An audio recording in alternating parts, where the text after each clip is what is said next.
안녕하세요. 저는 관계에 대한 집착의 시작과 끝이라는 주제로 발표를 하게 된 박영은이라고 합니다.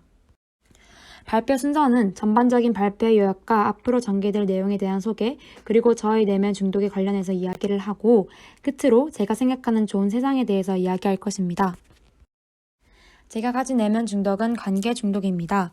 이는 한순간 하나의 사건에 의해 갑자기 생긴 것은 아니라고 생각합니다. 제 삶의 전반에 있어 사사로이 발생해온 여러 사건으로부터 형성된 결과라고 생각합니다. 이 발표를 통해 제게 어떤 사건이 있었고 그때 어떤 영향을 받아 제가 관계 중독을 갖게 되었는지 이야기할 것입니다. 우선 중독이란 특정한 물질이나 행동들을 반복적으로 소비하는 것에서 부작용을 초래하는 것이라는 것을 다들 알고 계실 거라 생각합니다.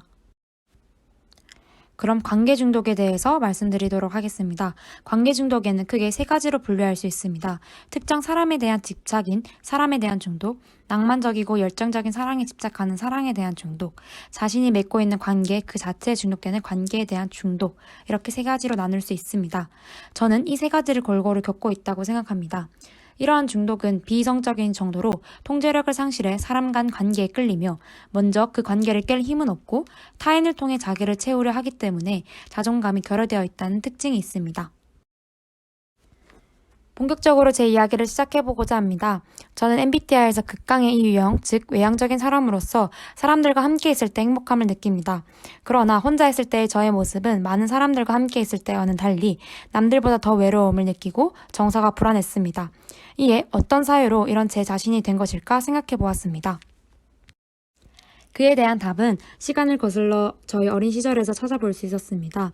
과거 어릴 적 잦은 부모님의 다툼으로 인해 관계에 있어 믿음과 지속적인 관계로부터 오는 안정감에 대한 불신이 있었습니다. 부모님이 싸우실 때마다 버림당하지 않을까 노심초사했던 경험이 어린 제게 큰 영향이 미쳤던 것 같습니다. 이로 인해 저는 관계의 불화와 단절에 있어 굉장히 민감하고 항시 분위기를 파악하며 상대의 기분에 눈치 보기 시작했습니다. 이에 버림받지 않기 위해 타인에게 필요한 존재가 되려고 노력했고 단단한 관계에 대해 집착을 하게 되었습니다. 이러한 관계성에 대한 중독은 점점 심해져 갔고 이를 ABC 기법을 통해 중독 행동에 대한 통제력을 회복하고자 했습니다. 부적응적인 감정과 행동을 구체화하고 관련된 상황이나 사건을 기술한 뒤 둘을 연결해주는 비합리적인 신념에 대해 생각해 보았습니다. 이러한 관계성에 대한 중독은 제게 스트레스를 안겨주고 스스로를 자책하게 만들었습니다. 친구 관계만으로 채워지지 않는 공허함이 연인 관계에 대한 갈망으로 이어졌고 연인으로서의 사랑은 너무나 저를 지치게 만들었습니다. 이러한 감정을 느끼게 한 구체적인 사건을 우선 생각해 보았습니다. 홀로 상경하게 되었고 이는 저의 외로움을 극대화시킨 사건이었습니다. 동기들과 친해져가는 과정에서 살갑지 못한 성격 탓에 수도 없이 스스로를 자책도 하였습니다. 친해진 이후에도 왠지 모를 공허함이 제 마음속을 겉돌았고 이에 사랑을 하면 외롭지 않을 것이라는 비합리적인 신념이 저를 쉽사리 사랑에 빠지게 했습니다. 사람을 이렇게 많이 좋아할 수가 있나? 라는 생각이 매번 들 만큼 제 사랑에는 한계가 없다고 생각했습니다. 저는 이런 사랑이 진정한 사랑이라고 착각해왔습니다. 이런 사랑은 저를 지치게 하였음에도 불구하고 저는 사랑을 그만할 수가 없었습니다. 그런데 저는 열심이라는 강박에 의해 누구보다 자신의 삶을 중요하게 생각하는 사람이었지만 이러한 불균형적인 사랑에 의한 결과는 당시의 스스로를 한심한 존재로 생각하게끔 했습니다. 이런 상태의 원인이 사랑에서 비롯되었다고 생각하여 이 상태에서 벗어나고자 아무도 사랑하지 않겠다고 다짐했습니다. 그러다 문득 마음속이 타인이 아닌 자신으로 채워져 본 적은 있었나 하는 의문이 들었습니다. 그런 적은 없었다는 것을 깨닫고 이에 나라는 사람을 타인으로 만나면 어떨까라는 생각에 제 자신을 스스로 객관화시켜 새로운 시각으로 바라보기 시작했습니다. 내가 실수를 하더라도 한 번 더 용서하고 포용하는 자세로 스스로를 대하니 자신에 대한 자책은 점차 줄어들었습니다. 그러나 마음속을 채우는 것과 기존에 있는 마음을 밀어내기 위해 집어넣는 것에는 차이가 있었습니다. 집어넣는 방식은 해결이 아닌 단지 회피적인 방법이었기에 다시 사랑에 마주했을 때 밀어내려던 마음은 한순간 다시 돌아왔습니다. 내 마음속을 나로 채우려면 일단 기존에 있던 사랑을 정리해야 할 필요성을 깨달았습니다. 이를 위해서는 우선 마음과 마주해야 하는 것이 첫 번째 과정이었기에 제 마음을 솔직하게 상대에게 표현했습니다.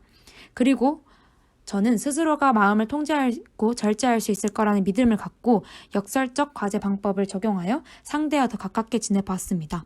그러나 자기조절 실패로 상대와의 관계에 있어 적정거리를 유지하지 못했고 그 친구를 알면 알수록 더 마음만 커져갔습니다. 이에 눈에 안 보이면 마음이 뜬다고 그 친구와 거리를 두고 지냈습니다. 확실히 몸이 멀리 있으니 마음을 비울 수 있었습니다.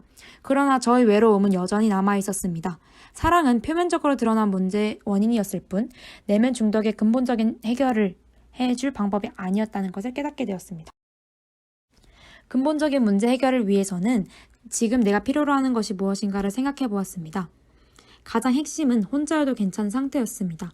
내가 왜 혼자인 게 무서울까를 생각해 보니 버려지는 것에 가장 두려움을 느끼고 있었기 때문입니다. 이를 해결하기 위해 제가 가진 비합리적인 사고를 고쳐나가는 것이 중요했습니다. 그래서 스스로 나에게 위로를 해주는 문구를 하나씩 해주었습니다. 나를 미워하는 사람들에게 두려움을 갖지 말고 나를 사랑하는 사람들에게 감사함을 느끼며 살자.